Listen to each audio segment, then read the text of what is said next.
Bienvenue sur Top Invest, la chaîne de Top Investissement. Ici, on parle essentiellement d'entreprises de qualité. Avons-nous une opportunité d'investissement sur Lam Research? C'est la question à laquelle on va essayer de répondre en se basant sur l'état financier de la compagnie. Donc, ceci représente uniquement mon point de vue et non un conseil d'investissement. Donc, comme d'habitude, on continue sur le même segment ici, celui des semi-conducteurs. Donc, nous avons une compagnie ici qui vend du matériel pour les entreprises qui exercent dans le segment pour les fabricants de semi-conducteurs. Donc, notamment pour des compagnies comme Micron Technology, comme Samsung, comme je pense que la compagnie s'appelle SK Hynix. Donc, il faut également voir que la majeure partie de son revenu ici, dont plus de 50% à peu près, vient de la Chine et de Taïwan. D'accord? Donc, ça peut être un risque également à long terme. C'est une compagnie ici qui est plus un fabricant un fabricant d'équipements de semi-conducteurs plutôt qu'un concepteur, d'un peu comme Intel. D'accord? Alors, quand le segment des semi-conducteurs est en berne, les fabricants d'appareils également sont en berne. Donc, les fabricants d'appareils, vous avez des entreprises comme BE Semiconducteurs, la compagnie européenne. Vous avez également ASML, d'accord. Vous avez également une compagnie qu'on appelle Klatenko, ou bien également Kolike Sofia, je pense bien que c'est comme ça qu'on appelle ça. Donc, on va parler ici aujourd'hui de Lam Research. Nous avons une compagnie ici qui a un revenu à peu près de combien? Elle a un revenu à peu près de 17 milliards 230 millions ici. Les analystes s'attendent à peu près à voir combien cette année-ci. Donc, on va prendre ici estimation des analystes ici. On s'attend à peu près à avoir des revenus aux alentours de, voilà, 18 milliards 500, d'accord?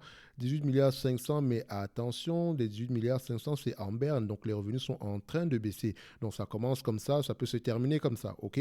Faites attention. La question qu'il faut qu'on se pose, c'est est-ce que c'est temporaire, d'accord? Je prends 18 milliards de revenus ici. En termes de croissance, ici, vous allez voir que la croissance est très, très élevée pour cette compagnie-ci. OK? Pour la croissance, ici, vous avez à peu près sur les 10 dernières années, vous avez à peu près une croissance de 20%. 5 dernières années, vous avez à peu près 16%. 3 dernières années, vous avez 21%. 2 dernières années, vous avez 30%. OK? Donc la croissance est au moins de 15%. OK? Je vais prendre ici 10 pour couper en deux. De toutes les façons, je vais acheter ce genre de compagnie sans prendre en considération la croissance. OK? Après ça, qu'est-ce qu'on recherche? On recherche ici le free cash flow.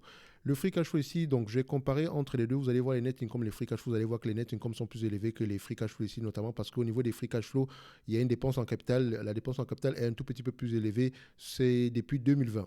OK, donc on va prendre ici les net income margin, d'accord, margin, vous pouvez aller voir ça de vous-même, vous pouvez aller comparer ça ici. Donc le net income margin ici est aux alentours des 26% ici, d'accord, ça c'est en date d'aujourd'hui.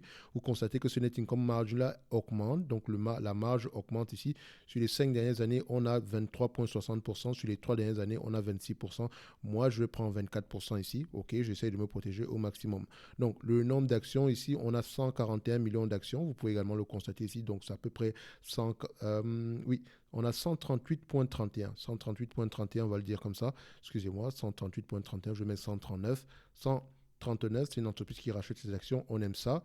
Donc, après ça, le PER moyen pour cette compagnie-ci, le PER moyen ici, donc vous savez que le PER c'est un rendement. Donc, normalement, dans ce genre de compagnie-ci, le PER va osciller entre, voilà, va être au maximum 20 fois les bénéfices par là, moi je vous dirais. Donc, en médiane ici, sur les 10 dernières années, on a 20 fois les bénéfices.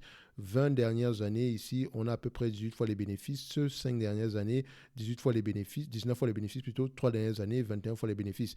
D'accord? Donc, on va mettre à peu près ici entre 15 et 20. Donc, 15, 17 et 20. Donc, après ça, qu'est-ce qu'on a? On a tous les éléments nécessaires ici. Non, il manque la dette. Donc, en termes de dette nette ici, on a une dette nette de combien? On a une dette nette ici aux alentours de 1 milliard 570 millions. Donc, 1 milliard 570 millions, ça a été marqué ici. Donc, on fait le calcul. Ça revient à combien?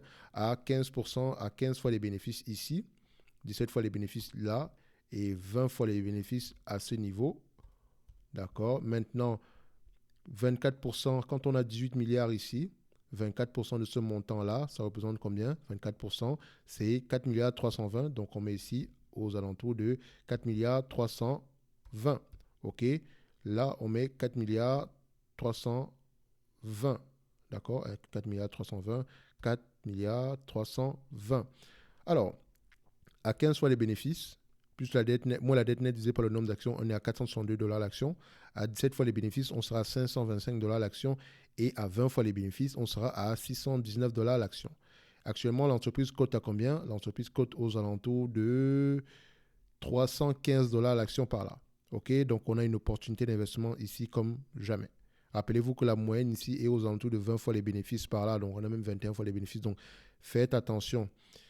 Cette compagnie-ci est sous-évaluée, d'accord? Et par rapport à ce que moi j'aime, genre moi acheter, et en plus ça ne prend pas en considération la croissance, parce que la croissance ici est au moins de 10%, et vous pouvez constater ici que si on ajoute la croissance, d'accord? Si on met juste la croissance ici, admettons qu'on a voilà, admettons qu'on a une croissance on a le 18 milliards ici, d'accord? 18 milliards multiplié par, voilà, exagérons même que la croissance diminue à 5%. Donc, sur les 5 prochaines années, vu qu'on va avoir quelques années difficiles ici, ça revient ici à peu près à avoir un revenu de 23 milliards.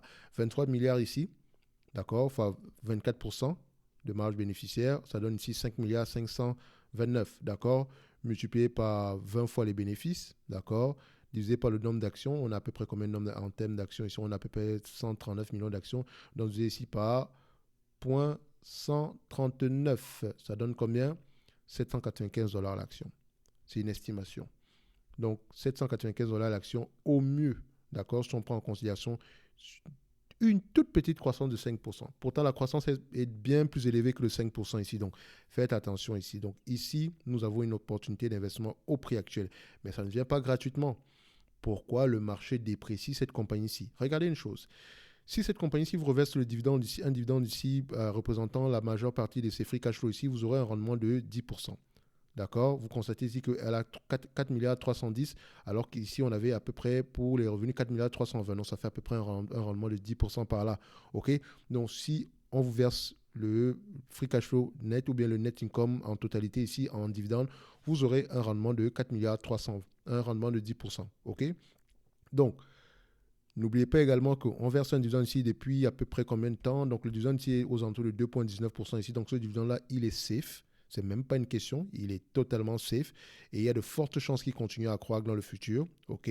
Donc, aujourd'hui, elle peut vous verser un dividende de 10% et elle ne vous donne que 2,19% ici aujourd'hui, qui représente à peu près un payout ratio aux alentours de... C'est moins que 20% en tout cas ici. Donc, il peut continuer à croître. Voici une compagnie ici qui pourrait intéresser des gens qui veulent investir dans les dividendes à long terme. Voici une compagnie qui a la possibilité de continuer à faire croître son dividende. Et non seulement le dividende peut croître, mais également le revenu peut croître, les marges peuvent croître. Ça, c'est une opportunité d'investissement, mais il y a toujours un risque. Il faut aller lire les rapports financiers. Qu'est-ce qui se passe chez cette compagnie-ci? Qu'est-ce qu'elle vend? Pourquoi est-ce que les revenus sont... Pourquoi est-ce que le prix de l'action se casse la gueule. Donc, ça peut être une multitude de raisons. Donc, ça peut également être la crainte par rapport, parce qu'elle est très investie. Ses plus gros clients se retrouvent en Chine et à Taïwan. Donc, ça peut être un problème à ce niveau-là. Il faut aller lire les rapports financiers ici. Faites très, très attention. On reste une très belle entreprise qui mérite d'être dans n'importe quelle watchlist. Donc, au prix actuel, qui pourrait être intéressante au prix actuel. Donc, n'hésitez pas à aller lire les rapports financiers. Moi, j'aime bien cette compagnie-ci et peut-être qu'elle va faire partie du top 5 des entreprises dans le domaine des semi-conducteurs. D'accord? Donc, pour moi ici, Lam Research est une opportunité d'investissement au prix actuel. Mais pour investir avec conviction, il faut lire les rapports financiers. On va se donner rendez-vous sur la prochaine vidéo et d'ici là, portez-vous bien. Merci.